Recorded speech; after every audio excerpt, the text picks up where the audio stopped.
son named Norman, too. So Norman was named after his first cousin, Norman. It's named after his grandfather, Henry. Edith Angeline Dennis, Marion Amanda Dennis, Carl Subner Dennis, and Hope Louise Dennis, who co-founded the Dennis Farm Charitable Land Trust with me. Norman Dennis was my beloved grandfather. The family went to the farm every summer, and my aunt said Norman is the only one who spent his entire summer of his childhood and adolescence on the farm working with his uncle Will, and he loved that farm. In fact, within 1 month of Will's death in 1918, Norman Dennis had enlisted in the U.S. Navy and was aboard the USS Seychelles en route to France in World War I, the great war, the great adventure of his generation. In 1926, Norman Dennis married Harriet Payne at Bethlehem Church in Wilkes-Barre, the same church where his parents were married, and her parents were married. His sisters, Edith, Marion, and Hope, went to Bloomsbury. They were the first African-American boarding students at Bloomsbury.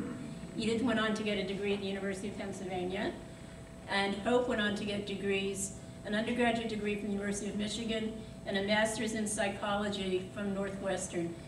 She was brilliant. They were great ladies, and Marion taught in Milford, Delaware for the end of her life.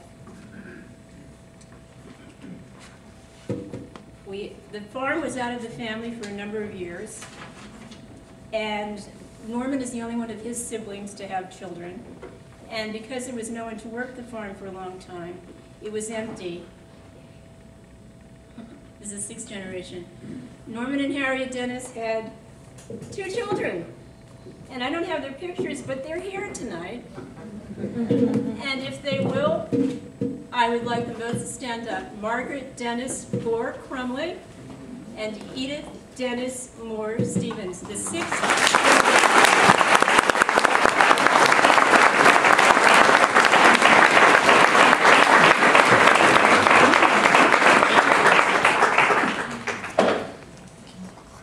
Yes. Edith Angeline Dennis is responsible for keeping the farm in the family. She restored the site and modernized the house, put in 2 tile baths, the grounds, paid the taxes on it every year of her life. And she, I just had to pay special tribute to Aunt Edith. And what's interesting is when the Binghamton students were up there, we went up to see them when they were doing their archaeological site, and they found the barbecue she's sitting on. And they said, and Margaret had gone up with me, and they said, oh, we were wondering what this is. What are these round stones? What's symbolic about it? She said, oh, that's a barbecue pit that my father made. We used to barbecue out here. They come up in the summer. These archaeological finds, man. I'm moving along. After Edith restored the farm, they spent their summers up there. Oops, I've got to show you. There, Edith and Margaret. Edith is the toddler. Margaret is the one with the pigtail on the side of her head and the white dress in front. And they're both here tonight. I could name everybody, but it wouldn't mean as much to you as it means to me. But let's suffice to say, there's my great-grandmother, Mary Kinslow Dennis. It's one of the summer pictures. I love this picture. That's Subner. I've always been told he died before I was born, that he was stern. He looked so stern in that picture. And that's Norman, looking, I think, kind of stressed. His wife and his mother in the back seat, the toddler Edith, Margaret's out to the side, and his father looking like, when are we going to go? So I just love that picture, but also you can see the stone walls in the background, you can see the trees, and pretty nice car. Their great-grandmother, my great-grandmother, there's Edith as a little girl, and Margaret as an adolescent, I guess, getting to be. And there are the trees. There's the living room looking into the den. There is a pool table in the den, and that painting, that oil painting, is in my living room right now. And this is just a nice picture. You get a feeling for the landscape. This is my Sumner Dennis died in 1950, and this is a photograph of his widow, my great-grandmother, Mary Kinslow Dennis. Then, have no fear, the 7th generation came. And the 7th generation includes Darrell L. Gore and Lonnie Moore. Darrell is Margaret's son. Darrell, would you stand? And Lonnie is Edith's son. Lonnie, will you please stand?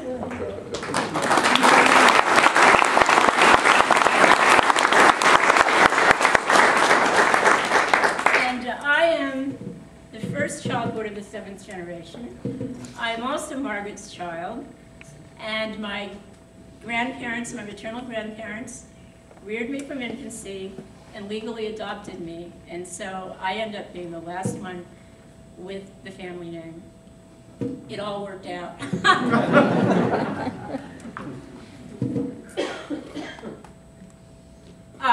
3 people I'm paying tribute to. Because my grandparents adopted me and I grew up with them, I called my grandfather Daddy. I wouldn't be here tonight. There are 3 people, definitely I would not be here telling this story tonight. Norman Dennis did love that farm, and he taught me this history as far back as I can remember it. He took me to show me that cemetery and that site, and I remember I was about 7 years old. I never forgot it. And he said, this is where they lived, and I can't remember a time in my life when I didn't know what Prince Perkins was. And he imparted his love of his family and his history to me so that it is just in my DNA. So I'm paying tribute to Daddy. And he was, you can see, he was quite a dashing man. The other 2 are my great-aunts, Hope Dennis and Edith Dennis. Edith in the dark dress. As I said, she's the one who kept the farm in the family. And as I said, paid the taxes, took care of the grounds, paid someone to take care of it even when we stopped going up. So there is Aunt Edith, and we would not be here tonight without Aunt Edith. And there is my kindred spirit. My Aunt Hope and I call each other kindred spirits. And toward the end of her life, she lived to be 99. Yes, and what an intellect. Superb. And she asked me if I had any ideas what we could do with the farm, and I did. She made me present a written plan, and we used the management action plan from the Endless Mountains Heritage Region, and she read it, and she said, you know, I think you could do this. And off we were off to the races. And Hope and I founded the Dennis Farm Charitable Land Trust in 2001. And in a minute, my fellow board member, Wade Katz, will talk to you about what we've done thus far with the trust and where we are headed. This is what I call the house when it was in pretty good times. Right after Edith died in 1980. There, Hope and I, around the time we founded the trust. That's the cemetery down in Wilkes-Barre, near Wilkes-Barre. It's actually near 44, where the rest of the family are buried. Sumner was the last one born on the farm, the first buried off the farm, and Hope is now resting there as well. This is the farm of what I call its divine dilapidation in the early 2000s. There are the stone walls as they are now, and this is the way they get me up the hill on an ATV. Without that, I can't do those hills anymore. And here's the farm as it is now. Now, before I turn you over to Wade, I want to leave you with this. Why are you here tonight, and why are we preserving the farm, and who do I think I am? You can visit Mount Vernon and Monticello in Virginia, or the Grand Plantation homes in Mississippi or in South Carolina.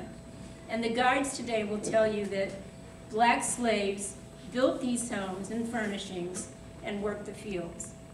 You can even visit the Capitol building in Washington and the White House, and they will tell you again that black slaves built these edifices and worked there too. Or you can visit Fraunces Tavern in New York and know that when George Washington dined there, it was owned by a free black man. You can even visit Mother Bethel right here at 6th and Lombard Streets in Philadelphia and know that that parcel of land in which Bethel AME Church sits has been owned by African Americans since 1791. But there are few, if any, places in the United States like the Dennis Farm, where you can stand and walk and run and climb and look around for acres and acres, for 153 acres, and know that when the nation was new, a family of free African Americans owned and worked that land by and for themselves and passed it down to the 7th generation. I have to say here, there is an 8th generation, thanks to Daryl and Lonnie. You did your job.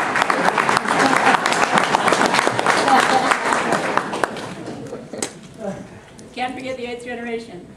Passed it down to the 7th and 8th generations. And that my ancestors heard the call, think of them in the New England in the 1770s, they heard the rhetoric of freedom and liberty. Nobody told them it didn't apply to them. They heard that rhetoric of freedom and liberty, they embraced the promise of America, and they lived it, even though it wasn't designed with them in mind. They saw themselves as Americans. They didn't even see themselves as African Americans. They saw themselves as Americans, and they did what everybody else did. They got a little bit of land, they worked it, they kept it, and they passed it on.